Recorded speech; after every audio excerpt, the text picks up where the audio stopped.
Picture this: you've got a few $1 million, maybe you sold a business, maybe you inherited some land, and you look out at 150 rolling acres and think golf course. It writes itself, doesn't it? Rich people paying you $200 a round to walk on grass you own, a clubhouse bar where a $4 domestic beer sells for $9 and nobody blinks, a waiting list of members begging to hand you five figures a year just for the privilege of parking in your lot.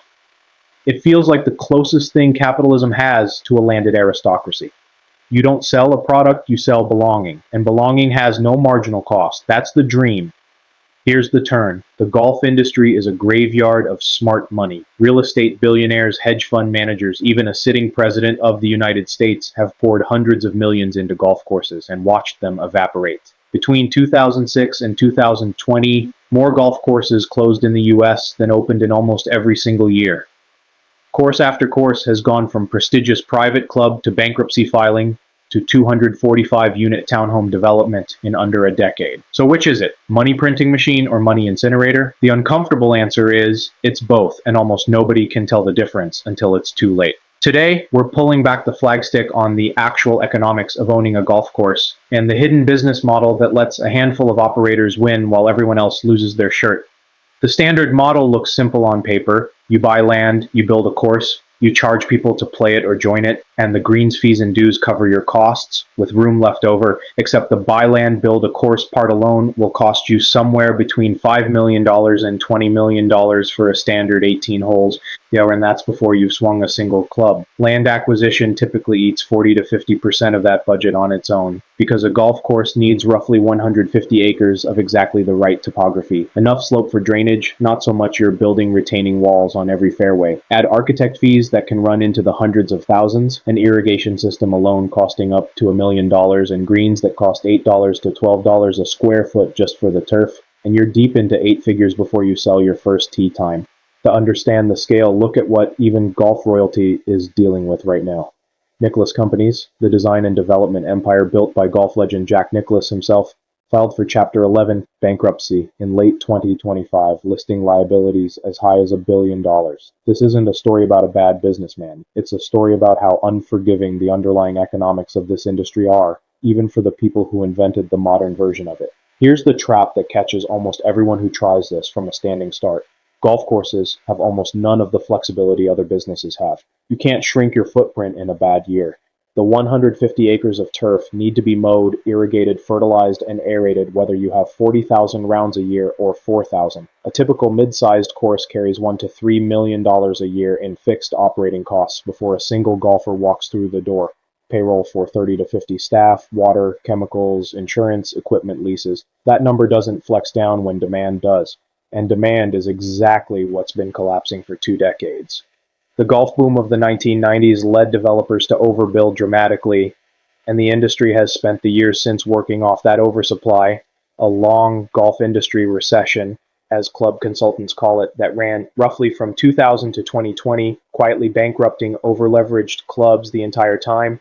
The single most instructive catastrophe is the Cocoa Beach Golf and Country Club in Puerto Rico. The resort took on tens of millions in government-backed bonds to get built, then spiraled into losses of $5 to $6 million a year even after a major operator, Trump International, was brought in to run it under a management and licensing deal. By 2015, the club filed for bankruptcy carrying more than $78 million in debt against only $9 million in assets. Puerto Rico's Tourism Development Fund, backed by taxpayer money, was left holding a claim for $32.6 million that was never coming back. One golf resort, one bad decade, tens of millions in public money, gone.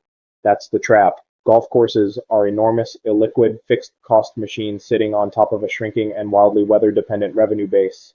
One recession, one drought, one bad bond structure, and the math turns on you fast.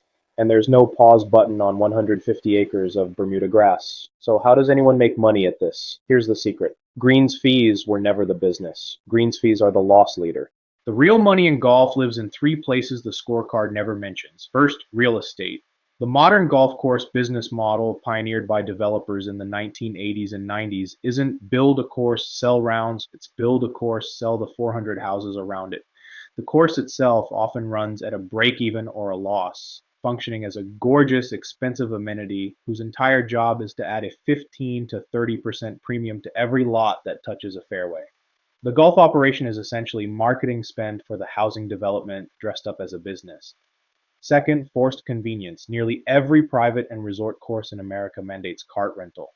Not because you need a cart, but because a cart fee is close to pure margin on an asset that costs a few $1,000s and lasts a decade.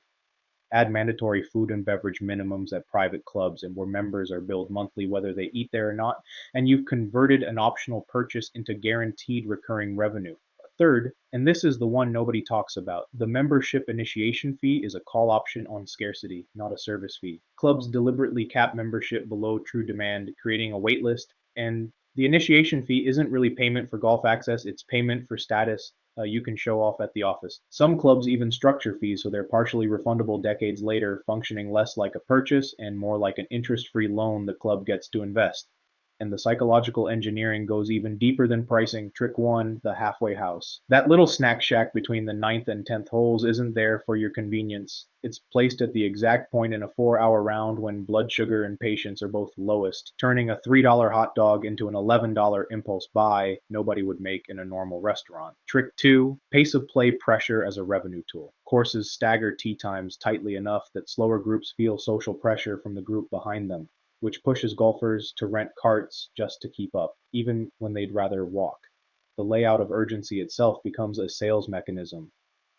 Trick 3, routing courses so the 18th hole finishes directly at the clubhouse patio in full view of everyone having a drink, engineered so that every group finishing their round parades past an audience right past the bar at the exact moment they're hot, tired, and craving a reward. It's the retail equivalent of forcing every shopper to walk through housewares to reach the checkout line. The industry is already adapting to the numbers we've just walked through. Traditional 18-hole private clubs are consolidating, swallowed up by private equity roll-ups that buy distressed courses at pennies on the dollar and centralize costs across dozens of properties.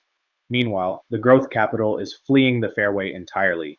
Topgolf Callaway just sold a 60% stake in its driving range entertainment business for roughly $1.1 billion.